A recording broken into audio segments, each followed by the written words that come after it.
نے چونکہ غلط فتویٰ لگایا تھا، اگر وہ مانے، وہ تو نہیں مانیں گے. میں بھی سمجھتا ہوں کہ وہ غلط نہیں تھے فتوے، میں بھی سمجھتا ہوں کہ وہ غلط نہیں تھے. آج کی گفتگو میں ہم المہند اور حسام الحرمین کے حوالے سے گفتگو کریں گے اور دلائل اور حقائق کی روشنی میں انشاءاللہ بتائیں گے کہ حسام الحرمین کتاب جو ہے اس کا پس منظر کیا ہے اور یہ کس طرح وجود میں آئی. تو یہ بات یاد رہے کہ حسام الحرمین علی منہر الکفر والمین، یہ کتاب حرمین طیبین مکہ و مدینہ کے بڑے بڑے اجلہ علماء محدثین اور اس وقت کے اکابر علماء اور مدرسین کی تصدیقات اور تقریضات ہیں جو انہوں نے امام احمد رضا بریلوی رحمۃ اللہ کی کتاب المعتمد المستند کے اوپر لکھی اور انہوں نے وہ تصدیقات کی ہیں. یہ کتاب ہے حسام الحرمین اور اس میں 35 علماء حرمین مکہ اور مدینہ کے 35 علماء کرام کے فتاوی جات اور ان کی تصدیقات ہیں امام اہل سنت رحمۃ اللہ کی یہ کتاب المعتمد المستند کے اوپر. اور یہ المعتمد المستند کتاب جو ہے اس میں کون سے فتوے تھے اور امام اہل سنت رحمۃ اللہ علیہ نے اس میں کن لوگوں پر شرعی گرفت کی ہے وہ سمجھنے کے بعد انشاءاللہ ہم آگے چلیں گے. اس کتاب میں امام اہل سنت رحمۃ اللہ علیہ نے اس وقت کے جو چند مولوی تھے دیوبندیوں کے جنہوں نے اپنی کتابوں میں نبی پاک صلی اللہ علیہ وآلہ وسلم کی بارگاہ اقدس میں گستاخی، توہین اور اہانت کا ارتکاب کیا اور گستاخانہ عبارات اپنی کتابوں میں لکھی، جن میں سے ایک ہے اشرف علی تھانوی. اور یہ اشرف علی تھانوی کی کتاب ہے حفظ الایمان. یہ کتاب حفظ الایمان ہے اور اس کے صفحہ نمبر 13 کی عبارت ہے. اور اس کے علاوہ یہ دوسری کتاب ہے تحذیر الناس من انکار اثر ابن عباس، بانی دارالعلوم دیوبند قاسم ننوتوی کی کتاب تحذیر الناس. اور اس کے علاوہ تیسرے جو ان کے دیوبندیوں کے عالم تھے وہ تھے خلیل احمد سہارنپوری اور یہ ان کی کتاب ہے براہین قاطعہ. یہ کتاب ہے براہین قاطعہ. اور چوتھے رشید احمد گنگوئی. اور اس کے علاوہ مرزا غلام احمد قادیانی. یہ 5 لوگ تھے جن کی عبارات کو امام اہل سنت امام احمد رضا بریلوی رحمۃ اللہ علیہ نے لیا اور اپنی کتاب المعتمد المستند میں ان عبارات کو ذکر کر کے ان کے اوپر شرعی گرفت کی اور جو شرعی تقاضا تھا اس شرعی تقاضے کی روشنی میں ان عبارات کے اوپر آپ نے فتویٰ دیا. فتویٰ لکھنے کے بعد امام اہل سنت رحمۃ اللہ علیہ 1323 ہجری میں جب حج بیت اللہ کی سعادت کے لیے مکہ مکرمہ حاضر ہوئے تو وہاں مکہ مکرمہ اور مدینہ طیبہ کے بڑے بڑے علماء کے سامنے اپنی کتاب المعتمد المستند یہ کتاب پیش کی اور پیش کر کے انہیں عرض کیا کہ میں نے اس کتاب میں ان فلاں فلاں مولویوں کے بارے میں شرعی حکم بیان کیا اور ان مولویوں نے اپنی کتابوں میں یہ گستاخانہ اور کفریہ عبارات لکھی ہیں، اس پر آپ جو ہیں میری کتاب کو پڑھیں اور اس پر تصدیق کریں. تو اس وقت کے 35 علماء حرمین نے حسام الحرمین کی صورت میں تصدیقات امام اہل سنت رحمۃ اللہ کی کتاب پر کی. اب وہ عبارات کیا تھی؟ وہ عبارات ان میں کون سی گستاخی تھی، کیا اہانت تھی، کیا توہین تھی، ان میں سے سر فہرست پہلے یہ کتاب دیکھ لیں. کتاب کا نام ہے حفظ الایمان اور اس کے لکھنے والے اشرف علی تھانوی. اور اس کتاب کے صفحہ نمبر 13 پر اشرف علی تھانوی نے نبی کریم صلی اللہ علیہ وآلہ وسلم کے علم غیب کے حوالے سے بات کرتے ہوئے لکھا ہے، پھر یہ کہ آپ کی ذات مقدسہ پر علم غیب کا حکم کیا جانا اگر بقول زید صحیح ہو تو دریافت طلب یہ امر ہے کہ اس غیب سے مراد بعض غیب ہے یا کل غیب. اگر بعض علوم غیبیہ مراد ہیں تو اس میں حضور ہی کی کیا تخصیص ہے؟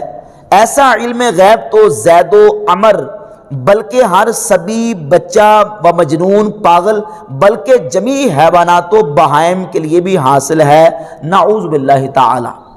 اس عبارت میں تھانوی صاحب نے نبی مکرم صلی اللہ علیہ وآلہ وسلم کے علوم وافرہ کثیرہ کو جانوروں، پاگلوں، بچوں اور مجنونوں کے ساتھ تشبیہ دی ہے. اور یقیناً اس عبارت میں نبی پاک صلی اللہ علیہ وآلہ وسلم کے علم پاک کی اہانت ہے، توہین ہے، گستاخی ہے۔ اب ایک عبارت یہ تھی، اور دوسری عبارت بانی دارالعلوم دیوبند قاسم نانوتوی کی کتاب ہے تحذیر الناس۔ اس تحذیر الناس کتاب میں قاسم نانوتوی نے اپنی اس کتاب میں نبی پاک صلی اللہ علیہ وآلہ وسلم کی ختم نبوت کے حوالے سے حضور کی ختم نبوت زمانی کا انکار کیا۔ تمام مسلمان جانتے ہیں کہ رسول اللہ صلی اللہ علیہ وآلہ وسلم خاتم النبیین ہیں، اور خاتم النبیین کا معنی ہے آخری نبی، یعنی نبی پاک صلی اللہ علیہ وآلہ وسلم کے بعد کوئی نبی پیدا نہیں ہو سکتا۔ اب قاسم نانوتوی صاحب حضور کے ختم نبوت زمانی کا انکار کرتے ہوئے اسی کتاب کے صفحہ نمبر 41 پر لکھتے ہیں کہ بعد حمد و صلات کے قبل عرض جواب یہ گزارش ہے کہ اول معنی خاتم النبیین معلوم کرنے چاہیے تاکہ فہم جواب میں کچھ دقت نہ ہو۔ سو عوام کے خیال میں تو رسول اللہ صلی اللہ علیہ وآلہ وسلم کا خاتم ہونا بئی معنی ہے کہ آپ کا زمانہ انبیاء سابق کے زمانہ کے بعد اور آپ سب میں آخری نبی ہیں، مگر اہل فہم پر روشن ہوگا کہ تقدم یا تأخر زمانی میں بالذات کچھ فضیلت نہیں۔ نعوذ باللہ تعالیٰ کہتے ہیں کہ نبی پاک صلی اللہ علیہ وآلہ وسلم کا آخری نبی ہونا یہ عوام کا خیال ہے۔ اہل فہم عقل مند ذی شعور انسان سمجھتے ہیں کہ آخری نبی ہونا کوئی اصلاً فضیلت کی کوئی بات ہی نہیں، نعوذ باللہ تعالیٰ۔ اور صفحہ نمبر 65 پر جا کے انہی نانوتوی صاحب نے لکھا ہے کہ بلکہ اگر بالفرض آپ کے زمانے میں بھی کہیں اور کوئی نبی ہو، جب بھی آپ کا خاتم ہونا بدستور باقی رہتا ہے، کہ نبی پاک صلی اللہ علیہ وآلہ وسلم کے بعد بھی یعنی حضور کے زمانے میں بھی کہیں اور کوئی نبی ہو تو حضور پہ بھی خاتم النبیین ہے، کیونکہ خاتم النبیین کا معنی آخری نبی نہیں بلکہ افضل نبی ہے۔ اور صفحہ 85 پہ جا کے لکھا کہ بلکہ اگر بالفرض بعض زمانہ نبوی صلی اللہ علیہ وآلہ وسلم یعنی حضور کے زمانے کے بعد بھی کوئی نبی پیدا ہو تو پھر بھی خاتمیت محمدی میں کچھ فرق نہ آئے گا۔ حضور کے زمانے میں بھی کہیں اور کو نبی آ جائے تو تب بھی نہیں، اور نبی پاک صلی اللہ علیہ وآلہ وسلم کے بعد بھی کوئی نبی پیدا ہو جائے تو نبی پاک صلی اللہ علیہ وسلم کی خاتم النبیین ہونے میں کوئی فرق نہیں آئے گا، جبکہ نبی پاک صلی اللہ علیہ وآلہ وسلم کے بعد کوئی نبی پیدا ہو تو پھر حضور آخری نہیں رہیں گے، جبکہ حضور تو آخری نبی ہیں اور حضور کے بعد کوئی نبی پیدا نہیں ہو سکتا۔ اب ان عبارات میں نبی پاک صلی اللہ علیہ وآلہ وسلم کے ختم نبوت زمانی یعنی حضور کے آخری نبی ہونے کا انکار ہے۔ اب تھانوی صاحب کی کتاب حفظ الایمان کو دیکھ لیں،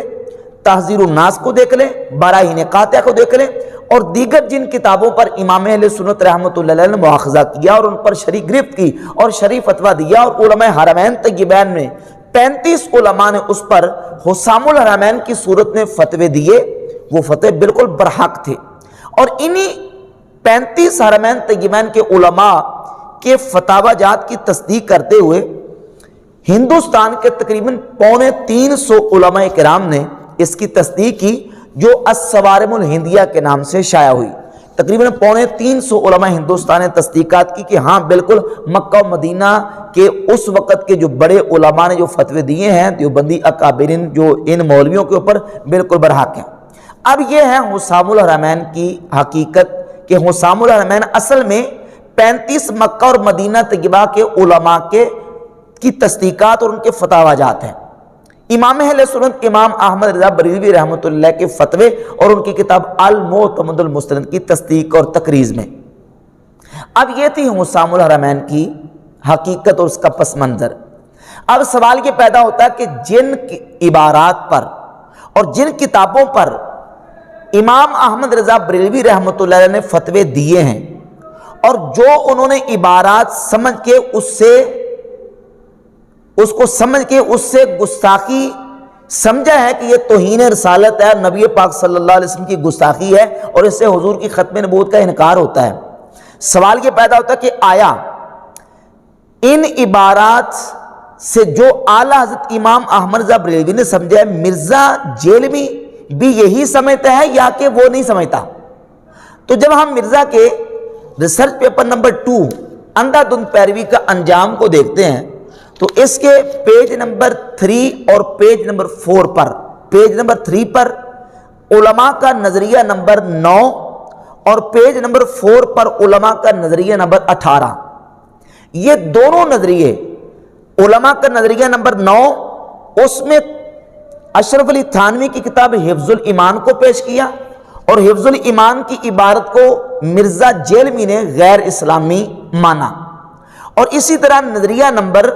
جو 18 ذکر کیا ہے اس میں یہ تحذیر الناس کی عبارت ہے جو کہ قاسم نوتوی بانی دیوبند کی عبارت ہے، اس کو نظریہ نمبر 18 کے تحت اس کو ذکر کیا، اور اس عبارت کو نبی پاک صلی اللہ علیہ وآلہ وسلم کی ختم نبوت کے منافی مانا ہے. اور اس کے مقابلے میں پھر قرآن مجید کی سورہ احزاب کی آیت نمبر 40 مرزا نے کوڈ کی ہے، ما کان محمد ابا احد من رجالکم ولکن رسول اللہ وخاتم النبیین. اب یہ آیت کوڈ کر رہا ہے قاسم نوتوی کی تحذیر الناس کی عبارت کے مقابلے میں. ظاہر ہے کہ اس آیت میں حضور علیہ الصلوۃ والسلام کا خاتم النبیین ہونا یعنی حضور کا آخری نبی ہونا بیان کیا گیا ہے، اور ننوتوی صاحب کی جو عبارت ہے تحذیر الناس کی وہ نبی پاک صلی اللہ علیہ وآلہ وسلم کی ختم نبوت حضور کے آخری نبی ہونے کے منافی ہے، حضور کے آخری نبی ہونے کے انکار میں ہے. اور پھر اسی عبارت ننوتوی کو ذکر کرنے کے بعد مرزا لکھتا ہے کہ اسی عبارت کو غلام احمد قادیانی نے بھی اپنی جھوٹی نبوت کی دلیل میں پیش کیا تھا. تو اب امام احمد رضا بریلوی رحمۃ اللہ علیہ نے تو یہ سمجھا کہ ان عبارات میں گستاخی اور نبی پاک صلی اللہ علیہ وآلہ وسلم کی ختم نبوت کا انکار ہے، اور مرزا جیلمی نے بھی یہی سمجھا ہے. یہی سمجھا تو اپنے ریسرچ پیپر نمبر 2 اندھا دھند پیروی کا انجام میں اس کو ذکر کر رہا ہے نا. اگر ان عبارات کو غیر اسلامی نہیں سمجھ رہا، یہ عبارتیں عین اسلامی ہیں، تو پھر ریسرچ پیپر نمبر 2 میں ذکر کرنے کا مطلب کیا؟ آپ پھر جب بات آئی ویڈیو ریکارڈنگ کی یا اس کے اپنے لیکچر اور بیان کی، تو اس اپنے بیان میں بھی اس نے یہ کہا ہے کہ جو مولانا احمد رضا بریلوی نے علماء دیوبند کی عبارات پر فتوے دیے ہیں، میں بھی یہ سمجھتا ہوں کہ وہ فتوے غلط نہیں ہیں. ایک تو اپنا ریسرچ پیپر نمبر 2 میں ان عبارت کو نقل کر رہا ہے، دوسرا یہ کہہ رہا ہے کہ احمد رضا بریلوی صاحب کے فتوے غلط نہیں ہیں. جب فتوے بھی صحیح ہیں اور ان عبارات کو تم خود غیر اسلامی مان رہے ہو، تو پھر حسام الحرمین کے خلاف پراپیگنڈا کیوں کرتے ہو؟ پھر یہ ڈنڈورا کیوں پیڑتے ہو کہ حسام الحرمین میں مولانا احمد رضا بریلوی صاحب کے طوفانی فتوے؟ حالانکہ حسام الحرمین میں جو فتوے امام اہل سنت رحمۃ اللہ علیہ نے جو استفتاء کی صورت میں علماء حرمین کے سامنے ایک جو نا وہ دستاویزات کی صورت میں ان کے سامنے پیش کیا اور اپنا موقف پیش کیا ہے، وہ دلائل اور کتابوں کی روشنی میں. مثلا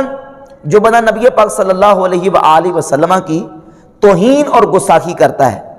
اور جو شخص نبی پاک صلی اللہ علیہ وآلہ وسلم کے آخری نبی ہونے کا انکار کرتا ہے، اس کا حکم کیا ہے؟ اس کا حکم شفا شریف میں، درر غرر، در محتار، بحر الرائق اور دیگر ہماری عقائد کی فقہ کی جو کتابیں ہیں اور علم کلام کی کتابیں، ان سب کتابوں میں لکھا ہے کہ جو نبی پاک صلی اللہ علیہ وآلہ وسلم کی توہین گستاخی کرتا ہے یا حضور کی ختم نبوت کا منکر ہے، وہ مرتد، دائرہ اسلام سے خارج ہے، اس کا اسلام کے ساتھ کوئی تعلق نہیں ہے. اور ایسے مرتد کو، ایسے کافر کو کافر ماننا فرض ہے. جو ایسے کافر کو کافر نہیں مانتا وہ خود مسلمان ہی رہتا، کیونکہ ایسا کافر ضروریت دین کا منکر ہے. جو حضور کی ختم نبوت کا منکر ہے وہ ضروریت دین کا منکر ہے. جو نبی پاک صلی اللہ علیہ وآلہ وسلم کی توہین کرتا ہے وہ ضروریت دین کا منکر ہے. اور جو ضروریت دین کا منکر ہے ایسے کافر کو کافر سمجھنا ضروری ہے، اور جو نہیں سمجھے گا وہ پھر مسلمان نہیں رہے گا. اب سوال یہ پیدا ہوتا ہے کہ مرزا ان مولویوں کو جن کی عبارتوں کو اس نے اپنے ریسرچ پیپر نمبر 2 میں ذکر کیا ہے، گستاخ سمجھتا ہے کہ نہیں سمجھتا؟ اور تحذیر الناس کی عبارت کو ختم نبوت کا انکار سمجھتا ہے کہ نہیں سمجھتا؟ اگر سمجھتا ہے تو پھر حسام الحرمین کے ساتھ اختلاف کس چیز کا؟ حسام الحرمین کے خلاف پروپیگنڈا کس چیز کا؟ اور پھر اس حوالے سے میں ایک اور عبارت پیش کروں گا جو کہ اشد العذاب مولوی مرتضی حسن چاندپوری کی کتاب کے صفحہ نمبر 13 پر موجود ہے. ایک ہے کہ امام احمد رضا بریلوی رحمۃ اللہ علیہ نے ان مولویوں کی کتابوں سے جو معنی سمجھا گستاخی والا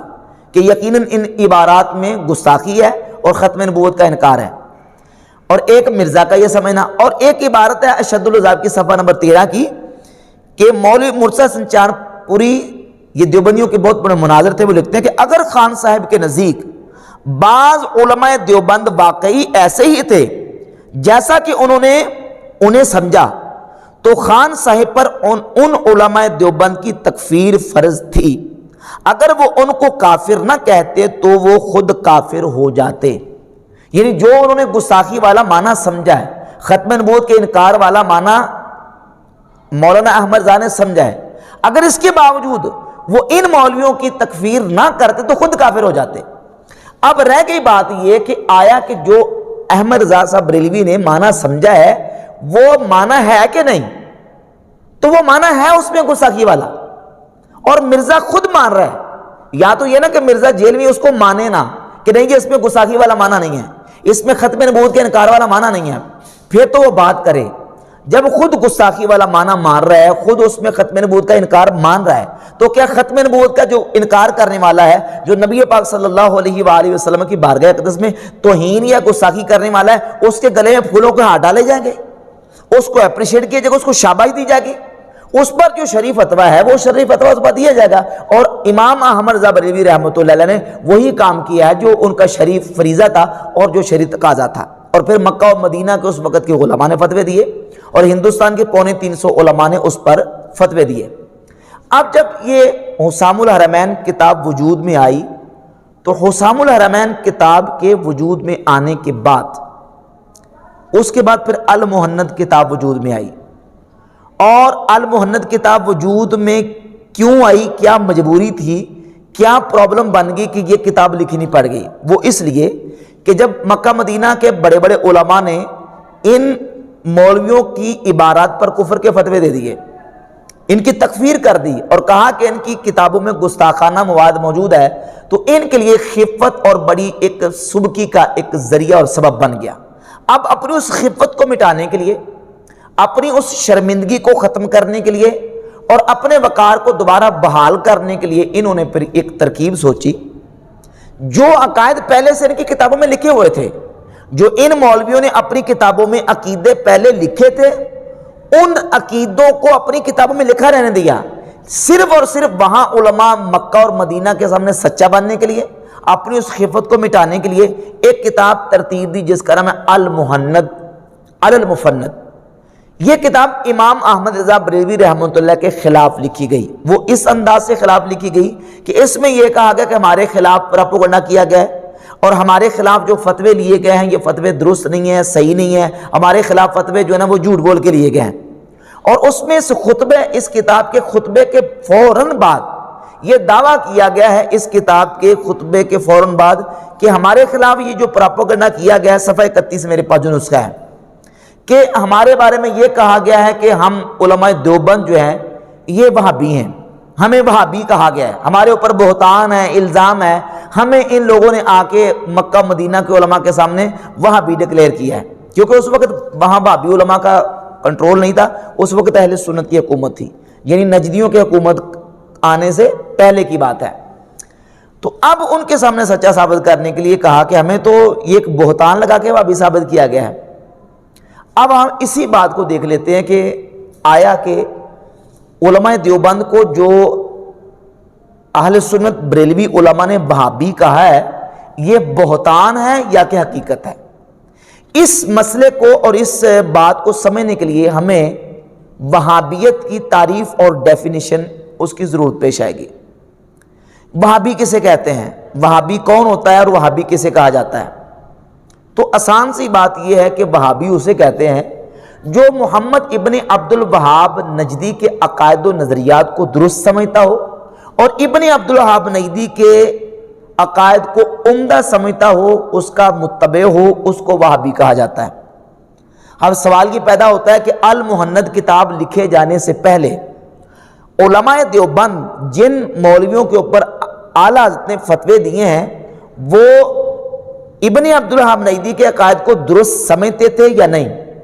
ابن عبد الوہاب نجدی کے بارے میں کیا رائے رکھتے تھے؟ تو اس سلسلے میں یہ حوالہ پیش کرتا ہوں مکتبہ فکر دیوبند کے کتب الاقطاب رشید احمد گنگوئی کی کتاب فتاوی رشیدیہ، فتاوی رشیدیہ کے صفحہ نمبر 110 پر گنگوئی صاحب لکھتے ہیں کہ اس وقت اور ان اطراف میں وہابی متبع سنت اور دیندار کو کہتے ہیں، یعنی ہمارے علاقے میں جو بڑا متبع سنت کا پیروکار اور بڑا دیندار ہو اس کو وہابی کہا جاتا ہے۔ یہ تعریف کر رہے ہیں گنگوئی صاحب اپنی کتاب فتاوی رشیدیہ میں وہابی کی۔ اور پھر صفحہ 280 پر، یہ جو ایچ ایم سعید سے چھپا ہے فتاوی رشیدیہ، صفحہ 280 پر لکھتے ہیں کہ محمد بن عبد الوہاب کو لوگ وہابی کہتے ہیں، وہ اچھا آدمی تھا، سنا ہے کہ مذہب حنبلی رکھتا تھا اور عامل بالحدیث تھا، بدعت و شرک سے روکتا تھا، مگر تشدید اس کے مزاج میں تھی، واللہ تعالی عالم۔ یعنی محمد بن عبد الوہاب نجدی وہ اچھا آدمی تھا اور اس کا مذہب حنبلی تھا اور عامل بالحدیث تھا، بدعت اور شرک سے روکتا تھا۔ یہ ابن عبد الوہاب نجدی کی تعریف ہو رہی ہے۔ اور اسی کتاب کے صفحہ 280 کے اگلے سوال میں لکھا ہے کہ محمد ابن عبد الوہاب کے مقتدیوں کو وہابی کہتے ہیں، ان کے عقائد عمدہ تھے اور مذہب ان کا حنبلی تھا۔ عقائد ان کے عمدہ تھے، ان کے عقائد عمدہ تھے اور بڑے دیندار تھے، بڑے متبع سنت تھے۔ یہ وہابیوں کی تعریف کی ہے دیوبندی عالم رشید احمد گنگوئی نے المہند کے لکھے جانے سے پہلے۔ اور المہند کے لکھے جانے سے پہلے یہ اشرف علی تھانوی صاحب کے حوالہ اور سن لیں اس سلسلے میں، یہ ہیں ان کے ملفوظات حکیم الامت۔ اشرف علی تھانوی کے ملفوظات چھپے ہیں ادارہ الاسلامیات لاہور سے، کراچی سے۔ اس کی جلد نمبر 7 ہے اور جلد 7 کے صفحہ نمبر 80 پر ملفوظ نمبر 112 ہے۔ بیان کرتے ہیں تھانوی صاحب کہ اس سلسلہ گفتگو میں فرمایا کہ ایک صاحب بصیرت و تجربہ کہا کرتے تھے کہ ان دیوبندیوں وہابیوں کو اپنی قوت معلوم نہیں، کہ ان کو دیوبندیوں وہابیوں کو اپنی قوت معلوم نہیں، یہ اپنے کو ہیچ در ہیچ نکارا سمجھتے ہیں، مخالفین کو ان کی قوت معلوم ہے، یہی وجہ ہے کہ مخالفین ان پر حسد کرتے ہیں، دیوبندیوں وہابیوں کو۔ اور اگلی جو عبارت ہے ملفوظات حکیم الامت کی، اس کی جلد نمبر 2 صفحہ 75 اور ملفوظ نمبر 112 ہے۔ تھانوی صاحب خود بیان کرتے ہیں، یعنی تھانوی صاحب کو لوگوں کو وہابی بنانے کا اتنا شوق تھا، تھانوی صاحب کہتے ہیں کہ اگر میرے پاس 10,000 روپیہ ہو، سب کی تنخواہ کر دوں، پھر دیکھو خود ہی سب وہابی بن جائیں گے۔ تھانوی صاحب کو اتنا شوق تھا لوگوں کو وہابی بنانے کا کہ وہ کہتے ہیں میرے پاس 10,000 روپیہ ہو تو میں 10,000 روپے سے لوگوں کی تنخواہ کر دوں، تنخواہ لگا دوں اور اس سے لوگ وہابی بننا شروع ہو جائیں۔ تو تھانوی صاحب نہ صرف وہابی تھے بلکہ وہابی گر تھے، وہابی بنانے والے تھے۔ اور اب یہ حوالے جو ہے یہ بالکل واضح کرتے ہیں کہ علماء دیوبند المہند کتاب لکھے جانے سے پہلے ابن عبد الوہاب نجدی کی تعریف بھی کرتے تھے، اس کی تائید بھی کرتے تھے اور اس کے عقائد کو عمدہ کہتے تھے، اور کہتے تھے یہ بڑا متبع سنت ہیں یہ لوگ، اور یہ شرک و کفر اور بدعت کا رد کرتے ہیں اور یہ بڑے دیندار لوگ ہیں۔ اور آج بھی علماء دیوبند بڑے بڑے علماء مناظرین کے موجود ہیں، انہوں نے باقاعدہ کتابیں لکھی ہیں ابن عبد الوہاب نجدی کے دفاع میں، اس کے حق میں کتابیں لکھتے ہیں۔ اور جب بات آئی المہند کی، مکہ و مدینہ کے اس وقت کے اہل سنت علماء کے سامنے اپنی صفائی پیش کرنے کی، اپنی خفت مٹانے کی، تو اس کتاب المہند میں خلیل احمد سہارنپوری نے اس کے صفحہ 60 پر ابن عبد الوہاب نجدی کے بارے میں جو رائے قائم کی ہے وہ ذرا سماعت فرمائیں۔ اور وہ وہی بات ہے، عبارت ہے جو امام شامی رحمۃ اللہ علیہ نے، جو کہ فقہ حنفی کی کتاب ہے، اس فتاوی شامی میں ابن عبد الوہاب نجدی کے بارے میں لکھا ہے کہ ابن عبد الوہاب نجدی اور اس کی تحریک یہ خارجیوں کا ایک گروہ ہے اور یہ اپنے علاوہ باقی مسلمانوں کو مشرک سمجھتے ہیں اور یہ جو ہے نا مسلمانوں کا خون بانا حلال سمجھتے ہیں۔ وہی فتاوی شامی کی عبارت یہاں خلیل احمد سہارنپوری نے نقل کر دی۔ پہلے کیا لکھا ہے کہ ابن عبد الوہاب نجدی بڑا متبع سنت اور دیندار لوگ ہیں اور اس کے عقائد عمدہ تھے، اور اب جا کے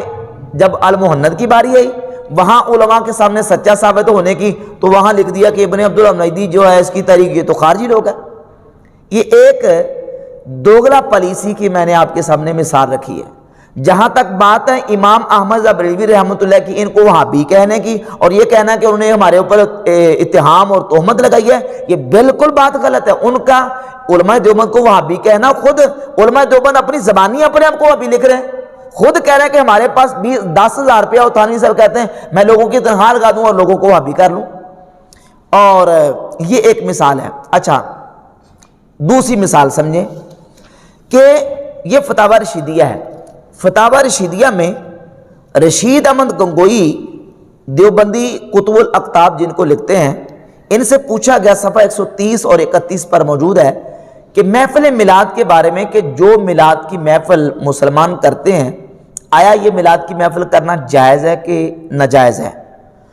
تو گنگوئی صاحب لکھتے ہیں کہ انعقاد مجلس مولود، یعنی میلاد کی محفل، انعقاد مجلس مولود ہر حال ناجائز ہے، ہر حال میں ناجائز ہے، کسی صورت میں جائز نہیں ہے۔ اور پھر صفحہ 131 پر لکھتے ہیں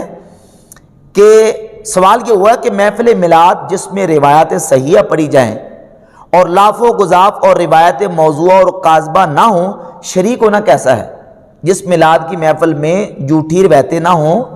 اور اس طرح کی جو نا وہ غلط قسم کی روایتیں، موضوع قسم کی روایتیں نہ پڑھی جائیں، صحیح روایتیں پڑھی جائیں، میلاد کی محفل ہو تو اس میں شریک ہونا جائز ہے یا ناجائز، کیسا ہے؟ تو گنگوئی صاحب لکھتے ہیں کہ ناجائز ہے بسبب اور وجوہ کے، یعنی ہر صورت میں ہر حالت میں ناجائز ہے۔ اب یہ تھا عقیدہ علماء دیوبند کا المہند لکھے جانے سے پہلے، اور جب یہ کتاب المہند لکھی گئی تو خلیل احمد سہارنپوری نے وہاں علماء حرمین کے سامنے سچا ثابت ہونے کے لیے اور اپنی خفت مٹانے کے لیے اس کتاب کے صفحہ نمبر 123 پر لکھا کہ بالکل ہم تو میلاد کی محفل کو جائز سمجھتے ہیں۔ پہلے کیا لکھا؟ ہر حالت میں ناجائز ہے، اور اب المہند میں کیا لکھا کہ ہم اس کو جائز سمجھتے ہیں۔ اب ایک اور تیسری اس کی مثال سمجھ لیں کہ یہ صرف اپنی خفت مٹانے کے لیے المہند دفع الوقتی کے لیے لکھی گئی ہے۔ وہ تیسری مثال ہے کہ آپ تقویۃ الایمان کتاب اٹھا کر دیکھ لیں، فتاوی رشیدیہ اٹھا کر دیکھ لیں، علماء دیوبند کی کتابوں میں اصحاب قبور سے فیض لینا اور ان کی ارواح سے استمداد یا استعانت یا استغاثہ، اس کو باقاعدہ انہوں نے شرک لکھا ہے۔ لیکن چونکہ اس وقت مکہ مدینہ میں اہل سنت علماء تھے، استغاثے کو، استشفاء کو وہ جائز سمجھتے تھے، اور جو اس کا منکر تھا وہ اس کو وہابی سمجھتے تھے۔ اب ان کے سامنے جب اپنا سنی ہونا ثابت کرنا تھا تو ان کے سامنے بالکل واضح طور پر اس کتاب کے صفحہ 58 پر خلیل احمد سہارنپوری نے لکھا ہے کہ اب رہا مشائخ کی روحانیت سے استفادہ اور ان کے سینوں اور قبروں سے باطنی فیوز پہنچنا سو بے شک صحیح ہے، مگر اس طریق سے جو اس کے اہل اور خواص کو معلوم ہے، نہ اس طرز سے جو عوام میں رائج ہے۔ یعنی کہتے ہیں اصحاب قبور سے روحانی اور باطنی سینہ بسینہ فیض لینے کو بھی ہم جائز سمجھتے ہیں۔ پہلی کتاب میں شرک لکھا، اس کو بدعت لکھا، اور اب علماء حرمین کے سامنے سچا ثابت ہونے کے لیے، دفع الوقتی کے لیے، اپنی خفت مٹانے کے لیے کہہ دیا کہ ٹھیک ہے جی ہم اس کو جائز سمجھتے ہیں۔ تو یہ ہے المہند کی حالت اور یہ اس کی حقیقت ہے، جبکہ بحمد تعالیٰ اللہ کے فضل و کرم سے یہ دوغلا پالیسی آپ اہل سنت بریلویوں میں نہیں دیکھیں گے۔ اللہ کے فضل و کرم سے جو ہمارے امام نے اور اہل سنت کے بڑے علماء نے اس وقت فیصلہ دیا، ہم آج بھی اسی پر کھڑے ہیں، ہم آج بھی اسی پر کھڑے ہیں۔ لیکن جو فیصلہ، جو فتویٰ جس انداز سے دیا گیا، جن مولویوں کے بارے میں فتویٰ دیا گیا، بحمد تعالیٰ ہم اسی پر کھڑے ہیں۔ نہ ہمارے اندر منافقت ہے، نہ دوغلا پالیسی ہے، نہ دوغلا پن ہے، نہ ہمارے اندر چاپلوسی ہے۔ اللہ کے فضل و کرم سے ہمارا چونکہ ایمان عقیدے کا مسئلہ ہے، اور نبی پاک صلی اللہ علیہ وآلہ وسلم کی جو نا وہ شان اقدس کا مسئلہ ہے، حرمت رسول کا مسئلہ ہے، حضور کی ختم نبوت کا مسئلہ ہے، تعظیم مصطفیٰ اداب رسالت کا مسئلہ ہے۔ جو نبی پاک صلی اللہ علیہ وسلم کی ذات اقدس کی توہین یا گستاخی کرے گا، یا حضور کی ختم نبوت، حضور کے آخری نبی ہونے کا منکر ہوگا، وہ چاہے کوئی ہو، بریلوی ہو یا دیوبندی، لیگی ہو یا نیچری، وہ چاہے وہ ندوی ہو یا کوئی اور ہو، اپنا ہو یا بیگانہ ہو، کوئی ہو، ہم اس مسئلے میں اپنے پرائے کا کوئی امتیاز اور فرق اللہ کے فضل و کرم سے نہیں کرتے۔ تو جس طرح ہمارے اکابرین کھڑے تھے، آج اتنے سال گزرنے کے بعد بھی ہم بحمد تعالیٰ اسی پر کھڑے ہیں۔ ہم یہ نہیں کہ پہلے کچھ اور کہتے ہیں بعد میں کچھ اور۔ ایک جگہ پہ امام احمد رضا بریلوی کو یہ لوگ جو ہے وہ پتہ نہیں کس طرح زد و کوب کرتے ہیں، اور دوسری جگہ پہ کہتے ہیں نہیں جی ہم تو بڑا تعظیم کے ساتھ، احترام کے ساتھ نام لیتے ہیں۔ آج بھی ان کے مناظرین کا حال دیکھ لیں۔ تو اب رہ گئی بات مرزا انجینئر کی۔ انجینئر جو ہے یہ اس مسئلے میں وہ کس مقام پہ کھڑا ہے؟ یہ اس کا ریسرچ پیپر نمبر 2 ہے۔ اس میں انہی عبارتوں کو جن کو امام احمد رضا بریلوی رحمۃ اللہ علیہ نے گستاخانہ اور کفریہ قرار دیا ہے، ان کو نقل بھی کیا ہے، اور خود یہ کہا بھی اس نے کہ میں حسام الحرمین کے فتوے کو غلط نہیں کہتا، احمد رضا بریلوی صاحب کے فتوے کو غلط نہیں کہتا۔ جب فتوے کو غلط نہیں کہتے، عبارتوں کو تم خود غیر اسلامی مان رہے ہو اور ان کو مان رہے ہو کہ یہ اس میں جو نا وہ ختم نبوت کا انکار ہے، توہین رسالت ہے، تو پھر چاپلوسی کو کرتے، پھر حسام الحرمین کے خلاف بولتے کیوں؟ اب مرزا دجل یہاں یہ کرتا ہے کہ حسام الحرمین میں امام اہل سنت رحمۃ اللہ علیہ نے جو عربی کتابوں سے جو فتاوے نقل کیے ہیں کہ گستاخ رسول کے حوالے سے اور ختم نبوت کے منکر کے حوالے سے، وہ عبارت دکھاتا ہے اور اس میں اپنی طرف سے پچر لگاتا ہے۔ وہ آپ بالخصوص اس میں سے جو حسام الحرمین ہے اس کا صفحہ نمبر 76 ہے، اس 76 نمبر صفحہ نکال لیں، یہاں پڑھی تھی، یہ کتاب ہے حسام الحرمین چھپی جو اردو میں، اس کا صفحہ نمبر 76 ہے۔ یہی صفحہ جو ہے وہ اس کا سکین پیج دکھاتا ہے۔ اس میں یہ تو ضرور ہے کہ جو ختم نبوت کے منکرین ہیں اور نبی کریم صلی اللہ علیہ وآلہ وسلم کی توہین گستاخی کرنے والے، ان پر یہی حکم ہے کہ وہ دائرہ اسلام سے خارج ہیں اور ان کا اسلام کے ساتھ کوئی تعلق نہیں ہے۔ لیکن آگے پچر یہ لگاتا ہے، وہ کہتا جی کہ وہ سب واجب القتل ہے، حالانکہ وہ صفحہ نمبر 76 پر نہ تو واجب القتل ہونے کی کوئی بات ہے، بلکہ اسی کتاب یہ دیکھیں حسام الحرمین جس کا یہ سکین پہ دکھاتا ہے، اس کے صفحہ نمبر 103 پر اعلیٰ رحمۃ اللہ نے لکھا ہے کہ جان لیجئے کہ دنیا میں گردنیں مارنا، یعنی کسی کو قتل کرنا اور شرعی حدود کو نافذ کرنا، دنیا میں گردنیں مارنا بس حکام ہی کے سپرد ہے، نہ عام رعایا کے، جس طرح آخرت میں عذاب دینا صرف ذوالجلال والاکرام کے ہاتھ ہے۔ یعنی گردنیں مارنا، حدود شریعہ کو نافذ کرنا، کسی کو جو ہے نا وہ سزا شرعی دینا، یہ حاکم کا کام ہے، یہ عام رعایا کا کام نہیں ہے۔ اور یہی اعلیٰ رحمۃ اللہ علیہ نے فتاوی جات میں بیان فرمایا۔ اب یہ ساری چیزیں واضح ہو جانے کے بعد یہ مثالیں تو دیتا ہے، یہ علماء دیوبند ایک جگہ پہ کہتے ہیں یہ احمد رضا بریلوی صاحب کو المفند سٹھیایا ہوا بابا کہتے ہیں، اور دوسری طرف یہ کہتے ہیں کہ ہم تو ان کا بڑے عزت احترام کے ساتھ نام لیتے ہیں، یہ دوغلا پن کرتے ہیں۔ تو یہ دوغلا پن تو تم خود کرتے ہو، یہ دوغلا پن تو انجینئر مرزا ممدلی خود کرتا ہے کہ ایک طرف اپنے ریسرچ پیپر نمبر 2 میں انہی علماء دیوبند کی عبارات کو غیر اسلامی، غیر شرعی ثابت کرتا ہے، اور دوسری طرف یہ کہتا ہے کہ حسام الحرمین کا فتویٰ جو ہے میں اس کو غلط نہیں کہتا، اور تیسری جگہ پہ یہ کہتا ہے کہ دیکھیں جی احمد رضا بریلوی صاحب کے طوفانی فتوے اتنے سخت فتوے دیتے